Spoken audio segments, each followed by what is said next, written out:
we're doing a MTB unboxing and slam session, and I've got my jacket on. This is the first cool night, true cool night of the fall.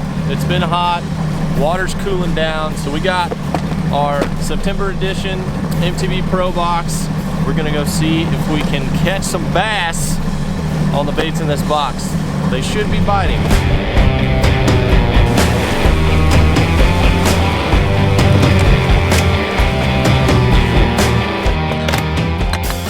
Well, it is fall, and I've already seen some shads starting to kind of jump around the banks, which is good.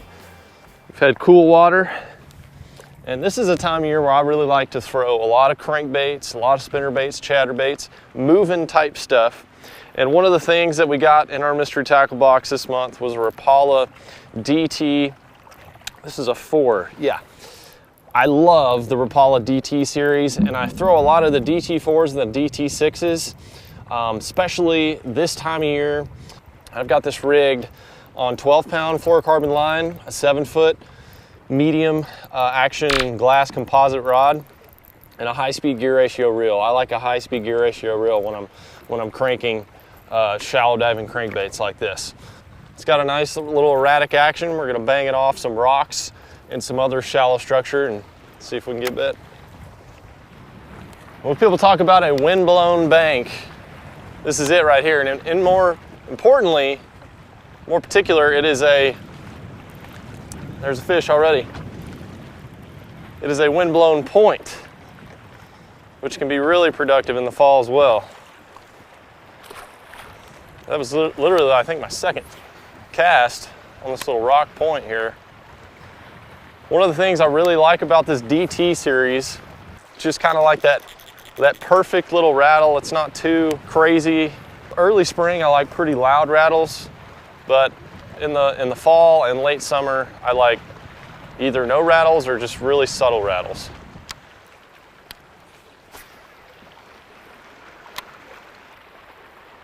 There he is. Got him. Woo! That thing smoked that crankbait, guys. It's a better fish. Oh yeah, that's a good one. I'm gonna try to sling him here. Ugh, I can't, he's too fat. He's too fat to sling.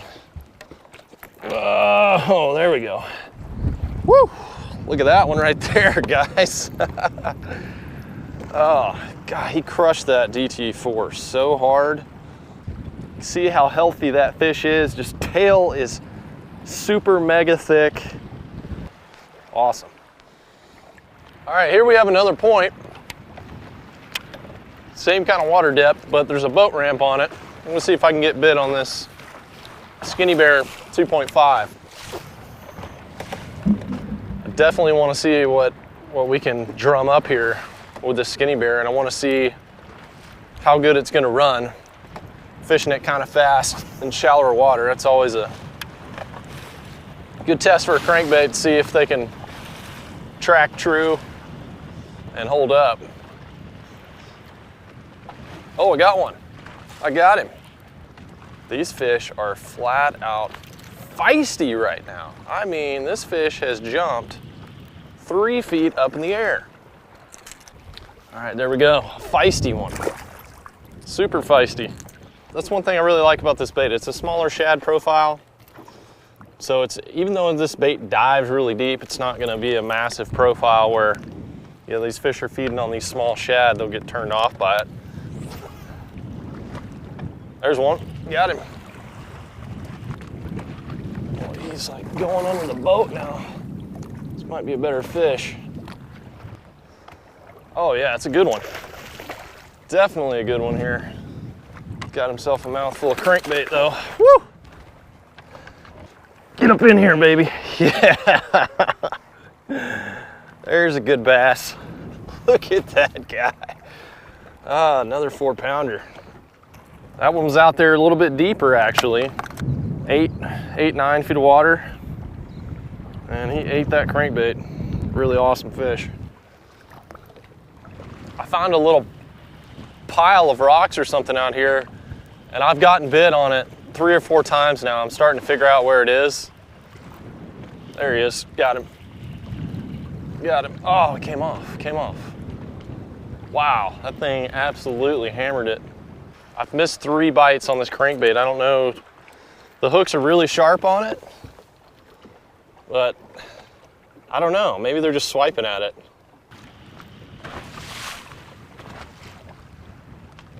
There he is, got him. Sped it up, and he smoked it. That feels like a better one.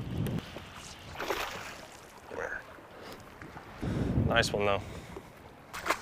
All right, now that we have explored the awesomeness that is the crankbait, also want to get into some of the other cool and unique baits that are in the box. The Freedom Tackle jig head came out a few years ago, and they got a really unique concept where you can actually connect a hook onto the head of this bait. There's a little patented swirl type hook in there, and you just twist any kind of hook you want on there. This just happens to be a little wide gap hook. And then you put your favorite bait on there. And I've put one of the B8 Lab Ultimate Strike Minnows on there as a trailer. And this is brass, this isn't lead. So it's got a pretty big profile, but it's got a nice little sound to it. And we're gonna see if we can catch some fish on both of these baits, the Freedom Stealth jig and also the Ultimate Strike Minnow. Okay, I'm gonna work my way down this bank, wind-blown bank. Please don't be scared to work windy banks in the fall. Absolutely good producers. There's one already. Could have called that one right on the rocks there. That was on the DT4 though. Slurped it. Rocks and wind, they go well together in the fall, I promise you. Right off the bat with this jig, I notice it does come through the cover really well. The other really good thing is you can kind of fish it very versatilely. You can fish it like a spinnerbait if you just want to kind of cover some water down the bank with that head design. You can do that. And then when you get to a piece of cover you want to hit a little bit more, you can stop, give it some pauses, give it some pitches into that cover. This is really where the fish should be. Out here on these outer little patches. There's one. Got him.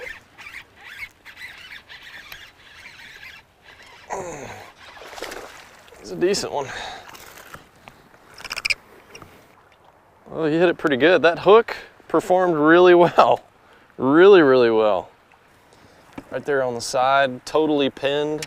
Nice thing is, with it being on a hinge, they can't really work it, shake it out of their mouth as easy as a fixed jig. There's a dandy little strike there. One thing that's nice about the Freedom Stealth is that it actually comes with a couple of different jig heads in there. You get one with a skirt, and then you get one just regular hook. So you can also rig your little swim baits or whatever you're putting on there just like this without the skirt on there. So you have that option, you get 2 to a pack, which is pretty nice.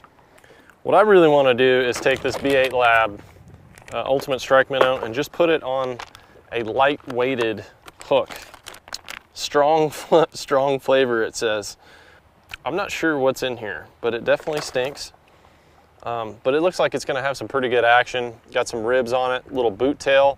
Not a super big boot tail on it, so more of a subtle type action, but it's long. This is more of a minnow style. But I'm rigging this on a 5/0 VMC drop dead hook, and let your hook point come right out the top of the bait, and you want it to sit flat just like that. You don't want it to be crinkled or kind of cattywampus, I guess you could say. If I was a fish, I'd eat it.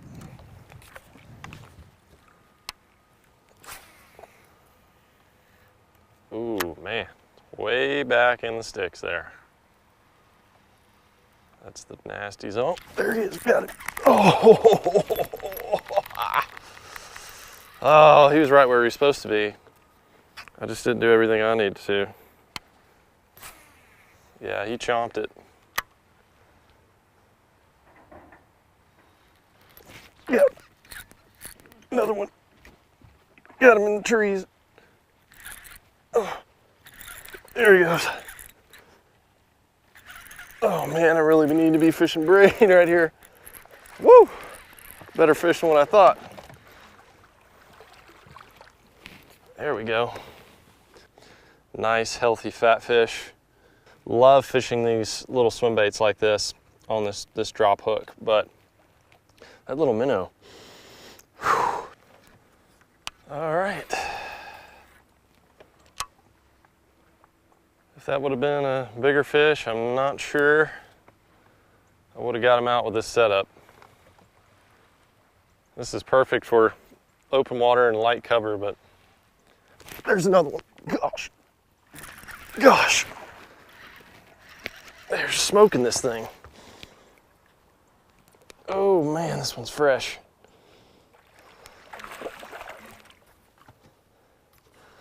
That was literally my cast just after the last one. He just chomped it, man. Not as big. He just chomped it though. All right, nice one. I'd say the Ultimate Strike Minnow is getting some ultimate strikes right now. The last thing we need to talk about in the MTB Pro box is the Seapin Shrimp U. When I look at this bait, I'm thinking either drop shot or putting it on a jig head. Comes in a nice little clamshell to keep all those little appendages safe and free from crimping up. But it's got two little stragglers on the front there, and it's a ribbed body, tapered body, goes into a little shrimp type tail. That little tail is going to catch a lot of water, so it's going to have a lot of movement. But I've already rigged one up on a drop shot. This is a clear water color right here. I have no idea if this is going to work, and this is not typically a situation I would use a drop shot in, but there might be some fish around these little stick-ups here that we could possibly get a bite on. I don't know about get them out. We'll see if we can dabble it around some of these stick-ups around this bank and hopefully not get broken off. Oh man, I got one. I could have caught that fish too because he was swimming out towards me. I don't know what happened there. It just came unpegged. Little post box wrap up here. You know, I fished for about 4 or 5 hours out here this morning, and this was really the first cool night that we've had where the air temperature got down in the 60s, and I think the water cooled down a little bit. Really got those bass churning up, and if I could fish all day with a crankbait, swim bait, and a spinnerbait, I think I would do that right now. You know, I probably could have done without the Seapin Shrimp U today, just because I don't want a drop shot when fish are just slamming crankbaits and swim baits and a jig and everything else. Like, I want to put the drop shot down, but I just wanted to show you guys that, and you could fish that on a jig head, and it's a versatile little bait that would be pretty good in clear water, but I'm not in clear water. So if you want to check out themed boxes from MTB with the Catch Company, you can go check those out as well. They got some cool stuff. You can go to mysterytacklebox.com and check out the themed boxes they have there, and a fall box, which would be perfect for right now. If you haven't already subscribed, make sure you join the community and do that, and leave me a comment on what you thought was the best thing out of today, the best thing to throw. What would you have stuck with? I think I would have gone cranking today since they were eating.